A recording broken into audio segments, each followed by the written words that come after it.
As you've heard, my day job is as a headhunter.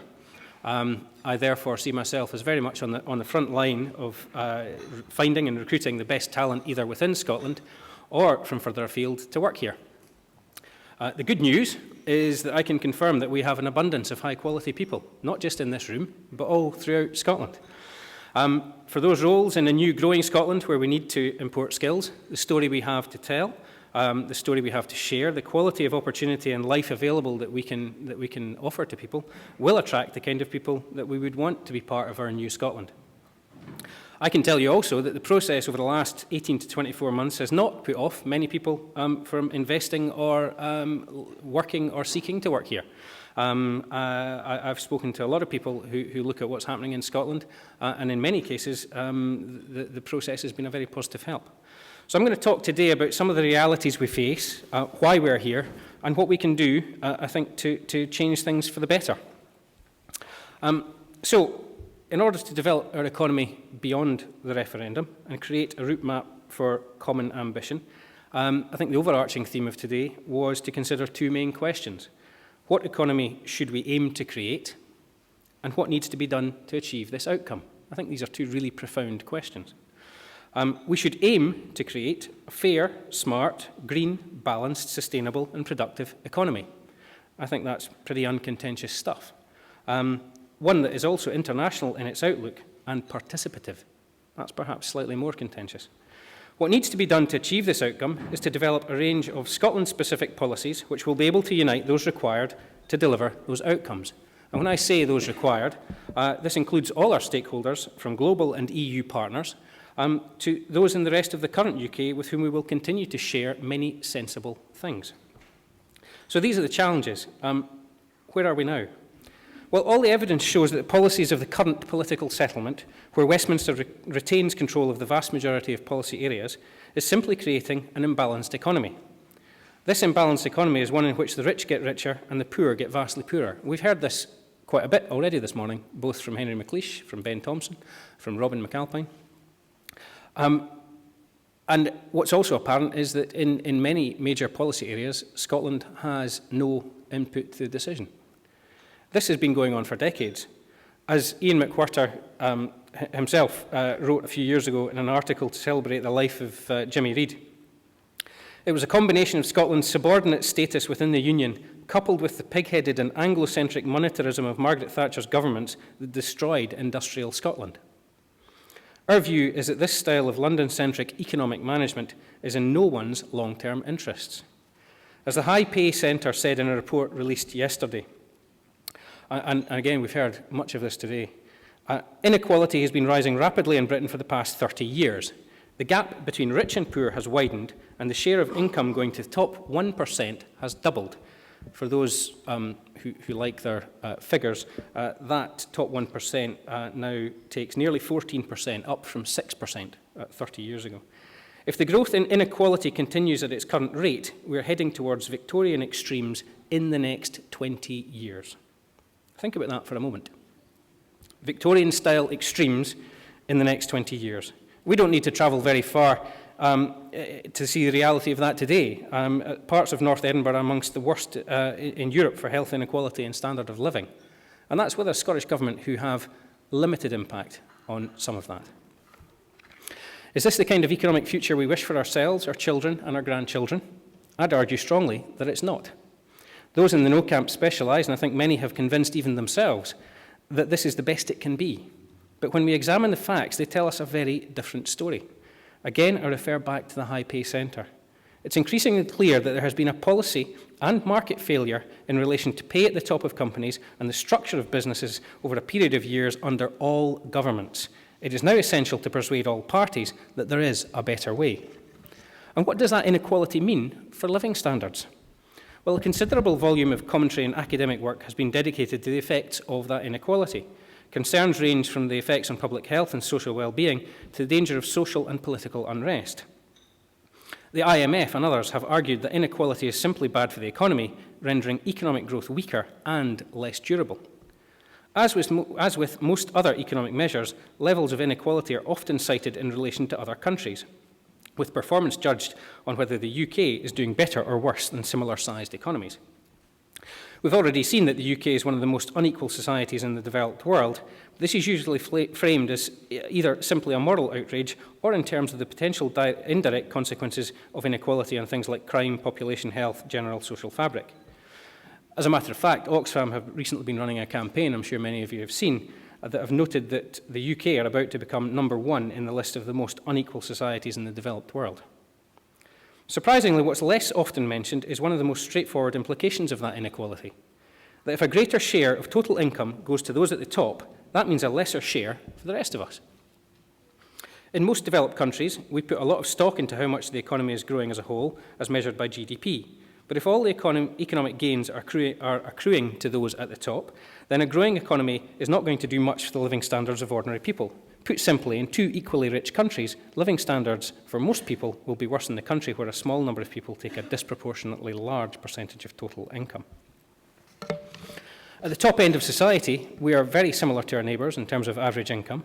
So it would be easy to assume that most people in the UK as a whole experience similar levels of prosperity as those other countries. However, the truth is very different. The bottom 20%, in a UK context, that's about 12 million people, are on average 25 to 30% worse off than those in neighbouring countries. Put simply, for the millions of people comprising that poorest fifth of our population, life is much worse here than it is for the poorest fifth in virtually every other Northwest European country. That's not good enough.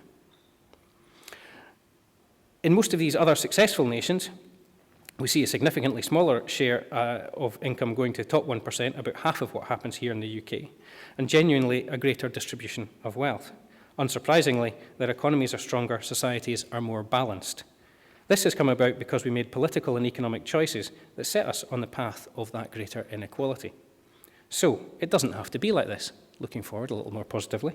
In September, we have the choice to change direction. I'd say that having understood the kind of aims we wish to see in our economy, we're better placed and better equipped than any other nation has ever been to embark on setting that new course. Indeed, as Ian McWhirter went on to say in that article I referred to earlier, the nation has gone from economic romanticism to a realisation that taking responsibility for your own affairs is a precondition for making any dreams work. And I don't want to give up on our dreams. So let's deal with one or two questions or assertions that we regularly hear from the No camp. Firstly, even they admit that Scotland could be a vibrant, successful economy. My contention is that if we can, then we should and we must. We also heard and regularly hear scare stories about businesses fleeing Scotland in the event of a yes vote. And bluntly, we've been there before, 1979, 1997. Those companies haven't left. They're not going to leave. And the costs of doing so are just so prohibitive, it's complete nonsense. It's also true that with the development of a fairer, more balanced economy in Scotland, the rest of the UK, we think we'll also see that there is another way and we'll hopefully be inspired to follow on. So one or two just quick points as a near conclusion. Scotland does have a very rich, very diverse economy. We are a net contributor to the UK. We can afford this. Scotland generates far more tax than the UK average. There's a lot of details available for all of this. Westminster, bluntly, has cost Scotland many, many billions. I think the figure is 64 billion in the last 30 years. We have a lower deficit, lower public spending than the UK. Those are facts, and I'm using the UK government's own figures here. Scotland has very strong exports. Of course, we have very significant oil fields, and they remain a significant financial asset. Of course they do. They're an asset to the UK government. They're an asset to Scotland when we win independence.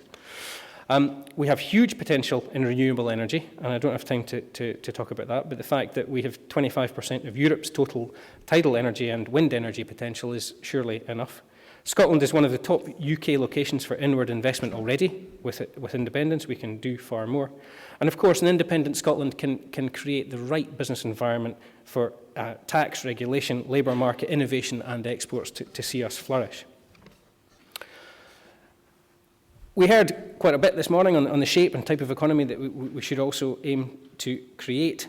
And I think I've probably talked enough about that already. One thing for me that I did do, as you do when you're going to stand up in front of a bunch of people like this is Google economic development for a definition. And the definition I found was economic development is the sustained concerted actions of policymakers and communities that promote the standard of living and economic health of a specific area. In the context of today, of course, that is Scotland. So it's how we get those groups to interact and work effectively together. And our contention, of course, is that with all the powers of an independent Scotland, we will make the policies and create the kind of environment that will lead to genuinely high-calibre economic development. That will and should be economic development that is in the interests of the entirety of Scotland.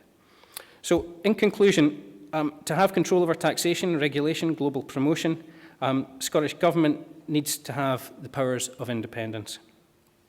And a yes vote will improve Scotland's economy.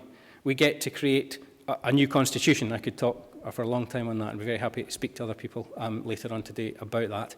But the importance of that in separating the state from government is vital and very, very important. That need not be underestimated. It might not be the top of everybody's list right now, but when you see the effect of it where things like the bedroom tax simply couldn't have been imposed with a written constitution and a set of principles behind which we all can agree, you can start to understand the importance of that. But we live in the UK right now where there are reforms to our system of government, in particular welfare, that have been imposed by a government we didn't elect, holding values we don't share. Somehow we struck oil and got food banks. Doesn't seem right to me. When we talk about economic development, we need to talk about political participation. We need to talk about social inclusion, social justice, and basic economic equality before anything else.